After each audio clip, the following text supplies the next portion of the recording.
रैखिक फॉर्म से ही स्पष्ट है कि जो द्विघात बहुपद है वही समीकरण भी होता है। ठीक है, द्विघात बहुपद में हम लोग शून्य ज्ञात करते थे, इसमें उसी शून्य का नाम क्या हो गया, मूल हो गया। यानी द्विघात समीकरण का अगर मूल अगर आपको पूछे, इसका मतलब क्या हमको निकालना है, द्विघात बहुपद का शून्यक निकालना, या फिर द्विघात बहुपद में ही कभी अगर मूल का चर्चा कर दे, शून्यक नहीं दे करके क्वेश्चन का आपको घुमा करके पूछ दे जो इस बहुपद का जो है क्या करिए, मूल ज्ञात करिए, तो मूल ज्ञात करने का सीधा सा मतलब क्या हो गया, शून्य। और किसी भी बहुपद का शून्य क्या होता है, तो अगर कोई बहुपद अगर चर x में अगर कोई बहुपद है तो x की जगह जो मान रखने पर उस बहुपद का मान शून्य हो जाता है, वह मान उस समीकरण का क्या कहलाएगा, मूल कहलाएगा। ठीक है, चलिए, तो मूल और मूल ज्ञात करने का जो प्रोसेस है उसी को ही हम क्या कहते हैं, सॉल्यूशन निकालना, हल ज्ञात करना। ठीक है, तो चलिए देखिए, इसमें जो गुणनखंड द्वारा हम द्विघात समीकरण का मूल ज्ञात करेंगे, तो इसके लिए क्या करना आपको, चलिए थ्योरी देख लीजिए, जीजीएससी थ्योरी। सबसे फर्स्ट पॉइंट जो है, सबसे पहला काम, जो दिया गया समीकरण है, दिए गए समीकरण को आप क्या करेंगे, ax² plus bx plus c बराबर 0, यह क्या है, द्विघात समीकरण का व्यापक रूप, जनरल फॉर्म जिसको कहते हैं हम, या स्टैंडर्ड फॉर्म भी कहा जाता है। तो दिए गए समीकरण को ax² plus bx plus c बराबर 0 के रूप में हम लिख लेंगे। सबसे पहला काम क्या करना है, यानी इसको द्विघात समीकरण का जो जनरल फॉर्म है उस रूप में लिख देंगे। और इसके बाद इस तरह का जो इक्वेशंस रहता था, तो इसको हम जो है, इसमें हम क्या करते हैं, बीच वाले पद को तोड़ते हैं। किसको तोड़ते हैं, बीच वाले पद को तोड़ते हैं। और बीच वाले पद को तोड़ करके हम क्या करते हैं, हल ज्ञात करते हैं। तो जब भी गुणनखंड से आपको ज्ञात करना रहेगा, तो दूसरा काम आप क्या करेंगे, इस समीकरण को हम क्या करेंगे, मध्य पद विभक्त कर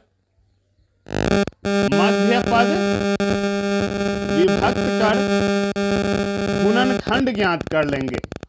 मध्य पद तोड़ करके हम क्या कर लेंगे, गुणनखंड ज्ञात कर लेंगे। ज्ञात करना मतलब होता है निकाल लेंगे। ठीक है, इसके बाद जो तीसरा प्रोसेस होगा, जो भी गुणनखंड आएगा, तो चूंकि द्विघात बहुपद है तो इसमें गुणनखंड भी कितने आएंगे, 2।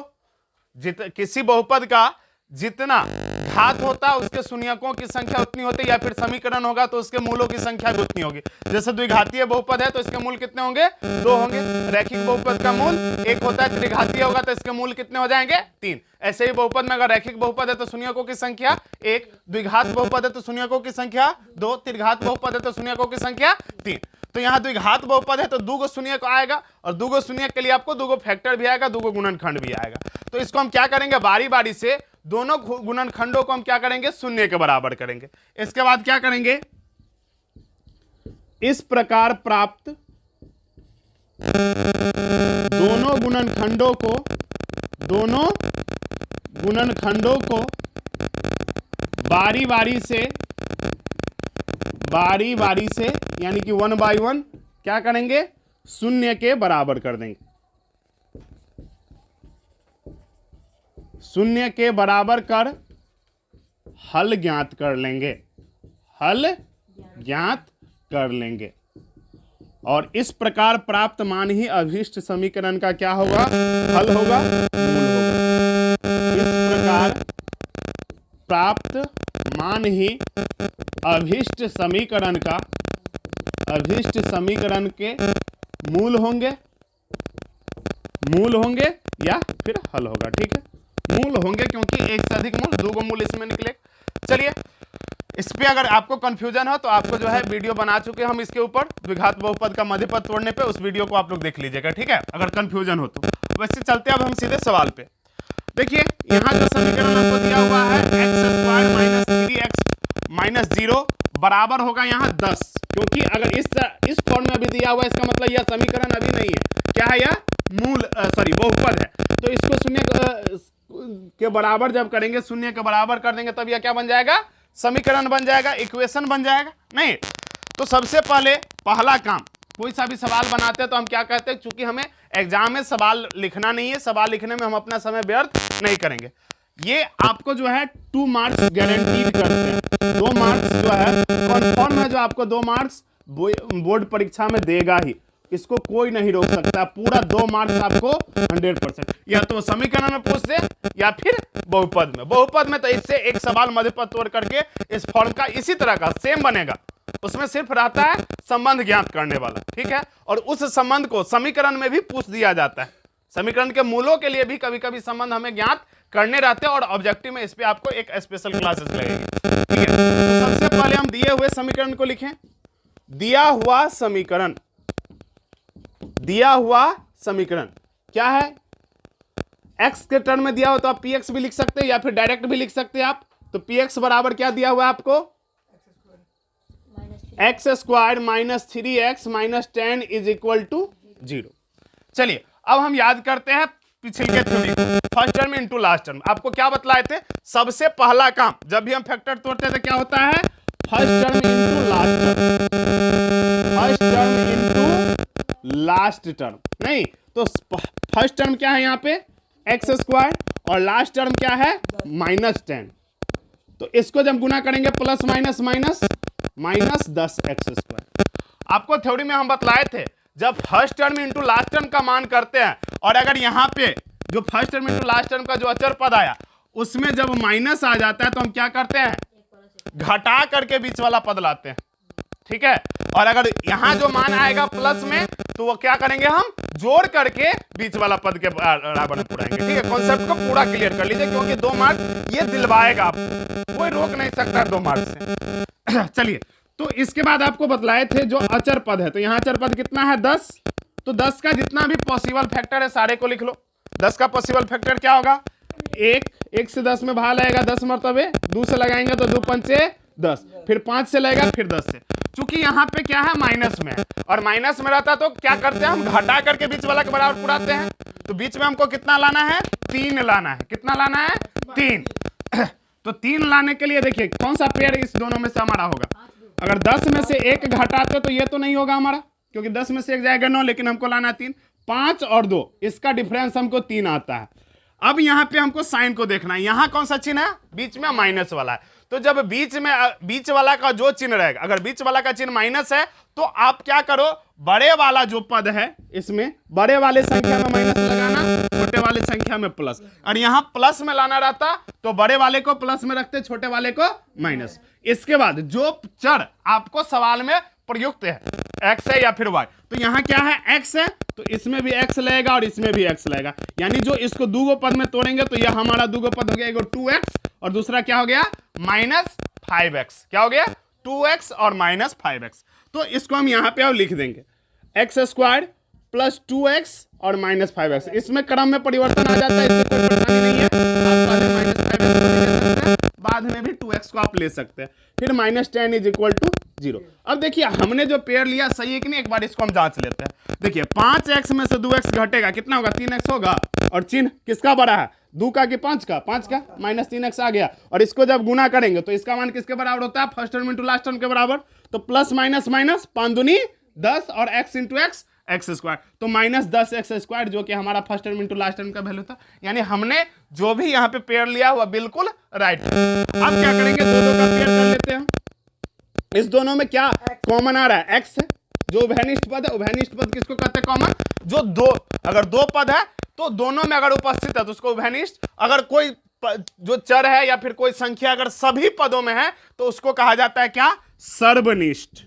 ध्यान रखना है इन शब्दों को। सर्वनिष्ठ मतलब सभी जगह उपस्थित है, सभी में होगा, ठीक है। और उभयनिष्ठ, उभय का मतलब होता है 2, उभय मतलब दोनों। तो दोनों में अगर रहेगा, दूगो पद में अगर रहेगा तो उसको हम क्या नाम देंगे? उभयनिष्ठ। अगर सब पद में रहेगा तो उसको हम क्या कहेंगे? सर्वनिष्ठ। क्या कहेंगे? सर्वनिष्ठ। तो चलिए इस दोनों पदों में यहाँ तो सर्वनिष्ठ कुछ है ही नहीं। अगर x इस तीनों में तो चौथा में तो नहीं, तो सर्वनिष्ठ यहाँ नहीं। यहाँ हम 2 का पेयर लगाते हैं और इस दोनों में क्या कॉमन आ रहा है? x है दोनों में। और जब कॉमन लेते तो आपको बतलाए थे जो कॉमन लेने का मतलब क्या होता है? भाग देना। तो x से एक्स स्क्वायर को डिवाइड करेंगे, x हो जाएगा फिर x से 2x को डिवाइड करेंगे तो x से x कट जाएगा, प्लस इसमें क्या कॉमन आएगा? माइनस 5 कॉमन आएगा। तो यहाँ हो जाएगा माइनस से माइनस कट गया, 5 से 5x और माइनस से माइनस कट गया, प्लस 5 दूनी 10। जब भी आप पेयर करोगे इसके बाद जब फैक्टर लोगे तो यहाँ ये दोनों पद आपको सेम आएंगे, हमेशा सेम आएंगे, यहाँ दोनों सेम आएगा। और दोनों अगर सेम नहीं आ रहा है, अगर साइन में भी ट्रबल हो रहा है, इसका मतलब जो आपने यहाँ पे जो कॉमन लिया है उसमें गलती है। कॉमन लेने के बाद यहाँ दोनों जगह क्या होगा, एक जैसा ही पद होगा, कन्फर्म। अब चलिए देखिए, अब कितने पद हो गए, एक पद ये हो गया पूरा, नहीं x और इंटू एक्स प्लस 2 का गुणनफल, और दूसरा है यहाँ, तो दो पद है। अब दोनों पद में क्या है जो दोनों में उपस्थित है, तो x प्लस 2 इसमें भी है और x प्लस 2 इसमें भी है, तो x प्लस 2 को हम कॉमन ले लेंगे, तो यहाँ क्या बच जाता है x, क्योंकि x प्लस 2 से x प्लस 2 कट गया, इसमें x प्लस 2 से x प्लस 2 कटेगा, -5 बराबर 0। दो इक्वेशन आ गए, यहाँ तक हम मध्यपद विभक्त करके गुणनखंड ज्ञात कर लिए। अब तीसरा प्रोसेस क्या करना है, दोनों गुणनखंडों को बारी बारी से शून्य के बराबर करके हम हल ज्ञात करेंगे। तो यहाँ x प्लस 2 और x माइनस 5 इसका वैल्यू किसके बराबर हो रहा है, 0 के बराबर। तो यदि x प्लस 2 बराबर हो 0 के, तो x बराबर क्या होगा, प्लस 2 को उधर ले जाएंगे तो -2, और यदि x माइनस 5 बराबर हो 0 के, तो x बराबर क्या हो जाएगा, +5 हो जाएगा। अतः समीकरण के मूल क्या क्या हो गए, यानी मूल यहाँ पे x का वैल्यू हम निकाले हैं -2 तथा 5, यह हो गया समीकरण में। चलिए एक बार थोड़ा सा इसी में जो हम बहुपद को भी कंप्लीट कर लेते हैं, अगर कंफ्यूजन होगा तो भी आपका दूर हो जाएगा। बहुपद में क्या करते हैं, वहां तो शून्य निकलता है, तो यहां तक आप सेम प्रोसेस कर लेंगे, और उसके बाद क्या करेंगे, उसमें जो है बराबर 0 नहीं होता है, लास्ट में हम 0 करते लिख देते हैं कि बहुपद px के सुनिए x के वे मान होंगे जिसके लिए px बराबर क्या हो जाए, 0 हो जाए, और उसके बाद पूरा सेम प्रोसेस ऐसे ही होता है। ठीक है, तो यहाँ पे यहाँ पे आपको क्या हो गया, शून्य निकल गए, तो हम मान लेंगे, माना कि समीकरण के मूल क्या है, अल्फा तथा बीटा है, इसको हम बहुपद से रिलेट कर रहे हैं। आपका एक साथ दोनों टॉपिक खत्म, इसका भी गुणनखंड खत्म और बहुपद का शून्यक भी आपका जो है, बहुपद का जो शून्यक है वह भी आपको एक साथ ही खत्म कर रहे हैं। तो मूल अल्फा तथा बीटा है, तो इसलिए इसमें से जो दो वैल्यू आया है, तो एक वैल्यू अल्फा का वैल्यू क्या हो जाएगा, -2, और बीटा बराबर क्या हो जाएगा, +5। और आपको संबंध के बारे में बतलाए थे, अगर द्विघातीय बहुपद है तो इसमें दो संबंध होता है शून्यकों और गुणांकों के बीच। पहला संबंध है अल्फा प्लस बीटा का, तो अल्फा का वैल्यू यहाँ कितना है, -2, और प्लस बीटा का वैल्यू 5। इसको घटाइए, -2 में से 5 जाएगा, कितना बचेगा, 3, और इसका बट्टा में नहीं कुछ हो तो आप 1 ले सकते हैं, और इसको आप ऐसे लिख सकते हो -3/1। देखिए माइनस माइनस प्लस हो जाएगा 3, इसमें कोई अंतर आया, और 1 से भाग देते किसी संख्या में, उससे उसके मान में कोई अंतर नहीं आता। माइनस और -3, देखिए x का गुणांक है, और जब इसके जनरल फॉर्म से इसका तुलना करोगे आप, तो px बराबर क्या होता है general form, ax² + bx + c, यही होता है ना।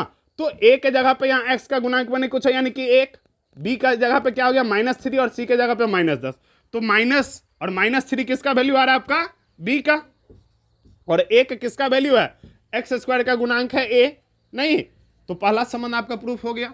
और दूसरा क्या है, अल्फा इंटू बीटा, और अल्फा इंटू बीटा का मतलब हो गया -2 × 5 बराबर कितना हो जाएगा, -10, इसके बटा में नहीं कुछ 1 दे दीजिए, और -10 देखिए किसका वैल्यू है, c का, और बट्टा 1 किसका वैल्यू है, a का, ये आपको प्रूव हो गया। ठीक है, तो हमने समीकरण के साथ साथ बहुपद को भी कंप्लीट कर लिया।